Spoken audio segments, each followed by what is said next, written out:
Turi ku munsi wa mbere ikinezo rya 10 ruhumu mu mwaka wa 2020 ndabaha ikaze muri aya makuru tugira tubashikirize kuri televiziyo Renaissance akaza kuba ahagaze ku nkuru zikurikira.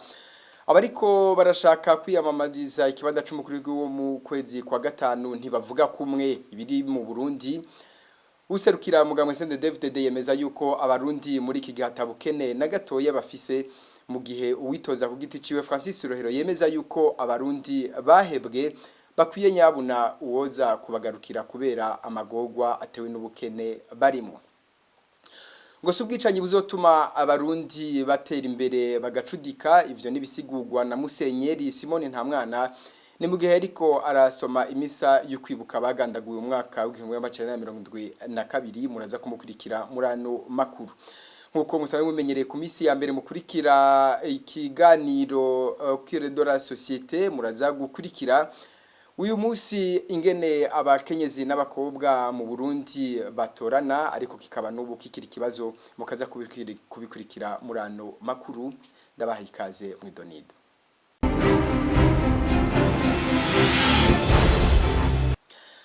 Dasubiye kuba ramutsa amajambo ashikirizwa n'abamaze kuvuga ko bazokwitoza mu kibanza c'umukuru w'igihugu ashimikira ku banyagihugu ariko bose ntibavuga kumwe harabavuga ko abarundi batunze ataco babuze abandi ngo ahubwo umunyagihugu yoshigwa imbere kubera yibagiwe n'abanyepolitike. Frank Kaze aradushikiriza uturero tubiri tushanye tukurikira. Umwe wese avuga ashaka kwitandukanya n'abandi. Bamwe bavuga bafatiye kuri kahise bakanegura ingendo y'abanyepolitike muri rusangi. Akarorero ni Francis Rohero avuga ko kenshi abanyepolitike bironderera amaronko kugeza aho yubagira abanyagihugu batagira cefo ca ruguru. Francis Rohero azokwitoza ku izina ry'umuhari wo kungurana ivyumviro Mouvement Orange atanga akarorero k'ivyo yateguriye gukorera abarundi. Ni kuki abantu baje muri politike umengo birukira ivyo baronkayo, birukira kubaka amazu, birukira kuronka ibintu aho kubanza kwivuga inyishu bafitiye ubuzima bw'abantu. Niho henshi nivyo turiko turabona benshi umengo nico baharanira kuba mu nzego, kuba mu bantu baronka immunity, kuba mu bantu baza kuronka ibintu byose bipfuza mugabo umunyagihugu ataco yaronse. Narashoboye gusohora vision yiwanje nerekanye neza ingene igihugu gishobora gutera imbere n'ingene abantu bashaka kubikora na hato bari jewe. Nkifuza ko abantu benshi bacisunga bagira bati ejo bijya bintu n'uwundi yobikora vyokunda. Muri politike rero ikinzanye nico gushaka kuba akarorero ka politike ifatiye ku buzima bw'abantu, abantu barenga miliyoni 10 turi atari abantu bakeya bari munsi ya 1% baja muri politike kandi abarundi bose biteze vyinshi muri yo politike ibatunganyiriza ubuzima bwabo. Evariste Ndayishimiye we abona ko abarundi bikwije. Uwaheruka gutogwa ngo azoserukira umugambwe CNDD-FDD aranegura ivyegeranyo bitandukanye bishira Burundi mu kibanza ca nyuma mu butunzi ngo abanyamahanga barabesha. Abanyamahanga bengora dutwenga ngo Burundi ngo ico gihugu ca mbere gikenye kwisi ngo kubera ngo tutagira amahera mu mufuko. None amahera nayiki? Amahera nayo kugura imfungurwa, nayo gupanga inzu, amahera nayo kujana kwa muganga, nayo kugura akazu, kubaka akazu keza, kwambara neza, kugira isuku. None kantuzi ko mbona dufise isuku amahera twayakuhe yo kugura akagahuzu ko twenga ngo turaboro ngo bambere kwisi mugaruka twambara agahuzu. Abarundi twibera mu mazu kera muribuka inzu za nyakatsi zari ziri ngaha gaye muri iyi ntara cyane mu mugamba hari inzu z'ivyatsi nyinshi ariko muri kuragenda ubona ivyakaka gusa y'amabati. None twibera mu nzu tudapanze ayo mahera gupanga nayi hajya baza baravuga ngo turaboro kugira dutumutwe. Abantu bamaze kumenyesha ko bazokwitoza mu kibanza c'umukuru w'igihugu bagera ku 10. Abatari bake baramenyesheje imigambi yabo abandi bakavuga ko hakiri kare kugira bagire ico bashikirije. Bose bategerezwa gushikiriza amadosiye yabo umugwiseni kugira wemeze ko bakwije ibisabwa n'amategeko. Arakoze Frank Kaze. Umugwi w'igihugu ujejwe amatora seni warakoranije abarongoye imigambwe yemewe mu gihugu hamwe n'abazokwitoza bigenga mu matora yo mu mwaka wa 2020 kugira itange ikirangamisi n'impapuro zisabwa ku bazokwitoza. Umuganga kuko bishikirizwa na Pierre Claver Kazihise ajejwe umugwi seni akaba yamenyesheje ko abatiyandikishije hamwe n'abariko barahunguka ubu bitazokunda ko baja muri ayo matora kuko ikiringo co kwandika abantu bashasha caheze.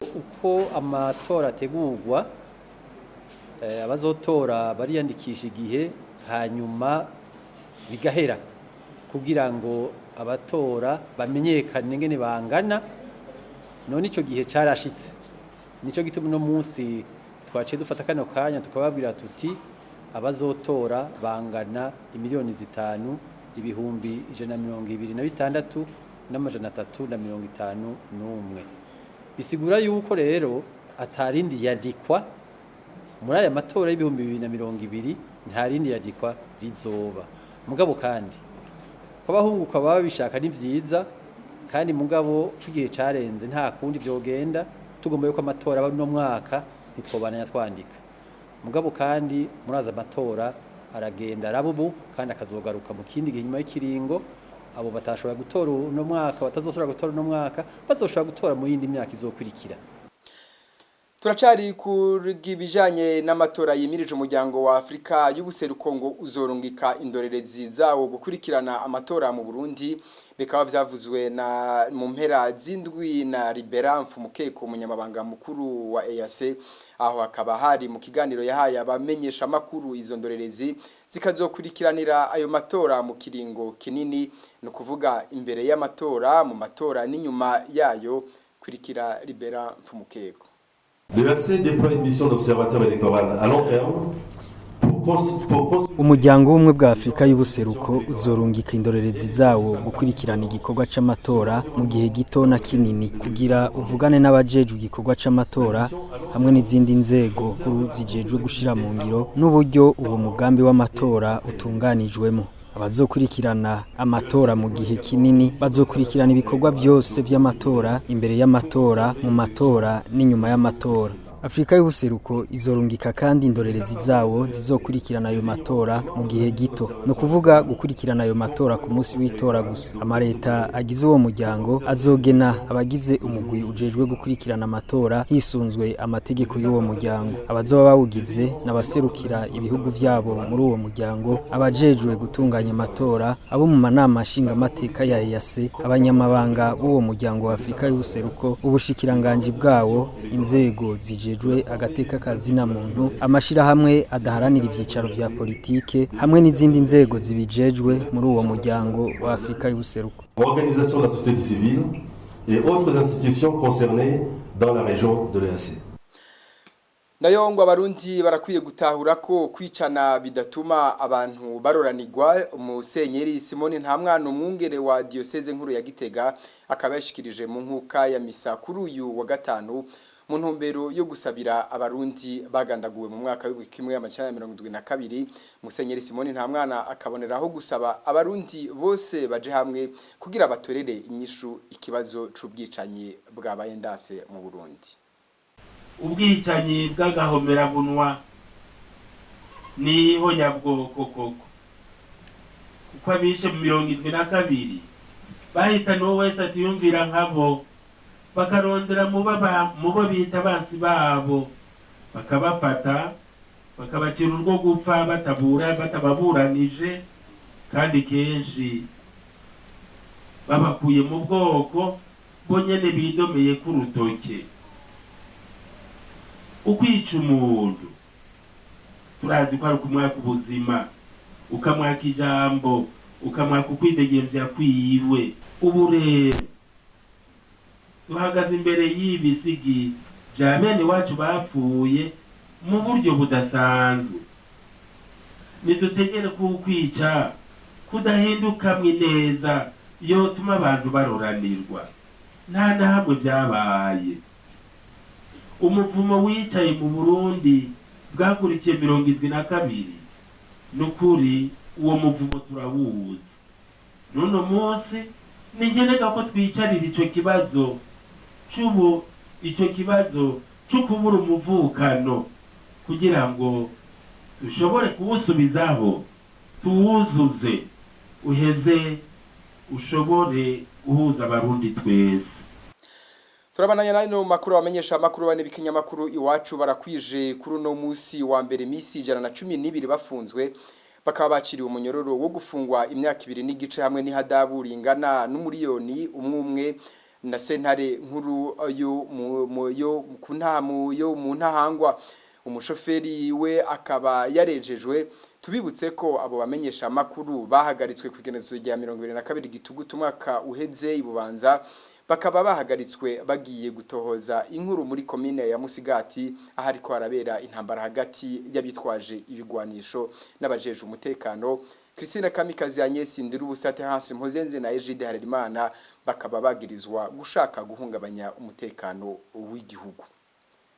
Umukuru w'igihugu ca Afrika y'Epfo Cyril Ramaphosa niwe aramutswa umuryango w'ubumwe bwa Afrika kuri uyu wa Mungu itariki 9 ruhuhuma mu nama y'umuryango w'ubumwe bwa Afrika yabereye ya Addis Abeba mu gihugu ca Ethiopia niho haba ibisikanyo hagati y'uwahoze arongoye uyo muryango Abdel Fattah al-Sisi na Cyril Ramaphosa mu ijambo yashikirije kuba yamenyesheje ko mu bikorwa agiye gukora agiye kugarukira ibibazo vy'amahoro n'umutekano muri Afrika.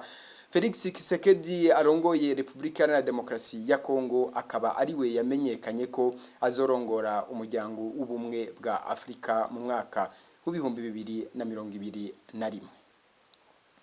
Imbere yuko dusozera ano makuru dukurikire ikigabane ku isoko cuno musi tukababwira ibijanye no gutorana kw'abigeme n'abagore mu Burundi mu gishikirizwa na Thierry Bigirindavyi.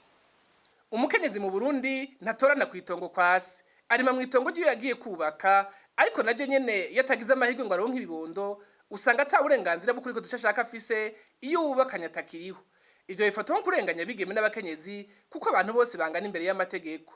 Integuro y'itegeko iha uburenganzira bigeme n'abakenyezi bwo gutorana nk'abasaza babo yagumye mu minwe ya leta kuva mu mwaka wa 2004 ariko yagumye zirasubizwa inyuma gushika n'ubu ntiratorwa. None intambanyi yabaye yihe? Ibintu tugaduce hirya no hino mu gibane ku isoko cyo kuri wa 8 ruhuma umwaka wa 2020 Thierry Bigirindavyi ndiko nakibashikiriza kaze. Amasentare yuzuriza abantu mu Burundi kubijanye no gutorana akoresha uko imanza zagiye ziracibwa kuva kera bakisunga n'imico yo Barundi ariko iyo mico y'ikirundi nayo ntiha ikibanza kingana umwana w'umuhungu n'uw'umwigeme. Hari ubushake buke bwa politike bwoza bushiraho iteko riza rikuraho ubwo busumbasumbane bw'abantu bifatiye ku gitsina. Umukuru w'igihugu Petero Nkurunziza ntajya umunwa kubijanye n'ico kibazo. Tugiye kurabije no gutorana mbega imico y'abasoko n'abasokuruza n'akaranga kabo byari byifashe gute kuko ushaka kujana nyabahururu ugasanga ni ngorane abantu tujana nyabahururu je naribarije neza ku munsi mukuru w'abakenyezi twakoze mu ntara Gitega munuze mu ntara ya Kayanza ndabibara ati mumbwire neza mwebwe mumbwize ukuri ati abakenyezi muri ngaha bashaka 30 ico gihe bari benshi cyane ndabibara ati mwebwe abantu barandembeje baraturembeje muri leta ko twosha itegeko ryo gutorana ku bakenyezi muravyemera cyangwa ntimuvyemera abavyemera mu tariki biganza narabuze numwe bikora mwitonze kuko ubone no Burundi si Amerika ubundi si Ufaransa si Ubwongereza kumbo no munsi nabwo ko ibihe mu mwanya n'umutaho ukomeye cyane uno munsi sinokubwira ko byo ibi bintu bihita kumbure ejo bishaka kuzohita cyangwa hirya yeje bwo no munsi biragoye uzona mu mutego rero ngo rinyarutse ugende urisinye ngo nkwegere reka da ivyari magera vyarageruye. Uno munsi umwigeme canke umukenyezi ntibakira bazezwa nzu nka kera bariruka n'ubuzima cyo kimwe n'abasaza babo kubona badatorana itongo n'akarenganyo bivugwa na Anani Yuhire umesha makuru asanzwe ari no mu bahanira gateka k'abakenyezi. Birakenerwa ko umukenyezi atorana kuko uno munsi turavye ubuzima ngena bumeze si umugabo wenyine arondera n'umukenyezi ararondera none n'igiki cobuza umukenyezi kuronka amatungo ashobora gutungisha abana biwe ashobora kuhuzana mu rugo numva umengo ko barakarenganyo kuko iyo umuvyeyi avyaye avyara abahungu n'abakobwa avyaye abahungu n'abakobwa uyo mukobwa ubu vyarahindutse umukobwa w'uno munsi si wa mukobwa agenda kwicara mu rugo ati nzotungwa n'umugabo akaguma muhira nawe ariruka karondera yiruka karondera rero aronsa amahera arashobora kugura parcelle, aronsa amahera aragura imodoka, aronsa amahera aratunga urugo, nigiki cobuza uno munsi ku bintu vyahindutse, wa mugore atari wa mugore w'umuzezwa nzaguma mu nzu, umugabo yiruke kurondera, wewe aguma kubura, aguma yoza amasahani, aguma ateka, nawe yiruka karondera ibitunga urugo, nigiki cobuza umukenyezi no munsi kuronka amatungo nawe mu gihe abirikuriwe n'amategeko. Uravye no mu bindi bihugu ayo mategeko arahari, kandi abakenyezi barahabwa ijambo, abakenyezi barahabwa uburenganzira bwabo, kandi abakenyezi baratorana. Kubera iki mu Burundi bitoshoboka? Ndibuka ko itegeko ryahereye mu nama nshingamateka barijanyeyo, integurira hari mugabo baravuga bati iryo tegeko ryo hava rijyanisha abantu. None no munsi ko atategeko ryo gutorana rihari, ntanjya neza amatongo zihari. Nukubera iryo tegeko ryo gutorana, jewe nibaza ko nakarenganyo, sinumva igituma nimba umukenyezi no munsi mu muryango bamufata ko ari umwana, nimba umukenyezi no munsi mu muryango yagiyemo canke uwavamwo bamufata ko afise akamaro haba mu muryango canke mu gihugu, sinumva ngena bogaruka bakavuga ngo umukenyezi ntagatorane. Nta kijya giseke tugishaka ngo nibaguha agapande ngo uzorima igihe uzoba utakihari bakakwake, dushaka gutorana nk'abandi. Nibaza ko hageze ko cane cane abakenyezi b'imboneza ko boje imbere y'abandi, abakenyezi baharanira agateka kazina muntu bakaja imbere y'abandi, bagasubira bakavyura ico kibazo nyabuna, abakenyezi bagatorana nk'abandi kuko nabo n'abana. Kuko umushingwamanza Hunjayimakire, leta y'u Burundi kudashiraho itegeko riha uburenganzira bungana abigeme n'abasaza babo mu gutorana ibisigi by'abavyeyi, ihonyanga ibwirizwa shingiro ry'u Burundi, ikarenga mbere n'amategeko mpuzamakungu yo nyene yateye kw'igikumu. Dusomye ibwirizwa shingiro ry'u Burundi, nagira ndakubwire mpereye hanini ingene amategeko avuga igihugu ciyemeje, yashize mbere mu itegeko imwe rikuru riruta yandi mu gihugu.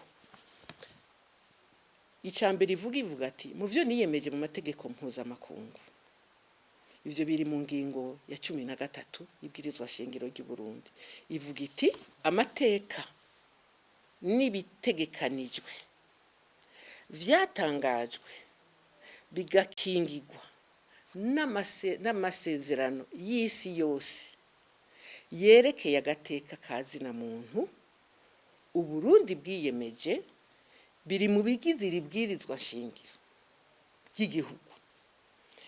Rero ugiye urabiraba ugafata nyene ya masezerano mpuzamakungu ivuga ati ubu noneho biri mu bigize ibwirizwa shingiro. Iyo ni ngingo ya 19 ibwirizwa shingiro. Mu ngingo ya 13 ibwirizwa shingiro ryayo ivuga iti abarundi bose baranganya iteka n'ivyo bakwiye kuronka, abene gihugu bose baranganya agateka kandi amabwirizwa abakingira kumwe, nta murundi n'umwe azokumigwa mu vyerekeye imibano, ubutunzi canke intwaro y'igihugu kubera ibara ry'urukoba rwiwe, ururimi, idini, igitsina canke ubwoko bwiwe. Ibaze rero muri ico gihe umuntu agiye yumva umukuru w'igihugu azi ivyanditse, ashobora kuvuga yuko ari abakenyezi batabishaka. Sivyo nabo. Kubera igihugu nico kiba gifise ububasha bwo gukingira uburenganzira bw'umunyagihugu wese wacu, ahubwo haba habuze ugushaka kw'amareta, ugushaka kubishira mu ngiro bafise kenshi ivyitwazo bidafatika, ariko hanini badashaka gushira mu ngiro amasezerano mpuzamakungu eka n'ay'igihugu baba bariyemeje. Mu gihugu nk'u Burundi ibice birenga 90% bisanzwe bibeshejweho no kuri mitongo, kubuza abigeme n'abakenyezi gutorana bibera intambamyi abakenyezi n'abigeme benshi cyane. Ugushaka guke kw'abategetsi b'igihugu ku rwego rwo hejuru niko kwabaye intambamyi yuko ibintu bihinduka, abakenyezi n'abigeme bakagira uburenganzira bumwe n'abasaza babo muri byose imbere y'amategeko nk'uko ibindi bihugu byo mu karere bimaze gutera iyo ntambwe.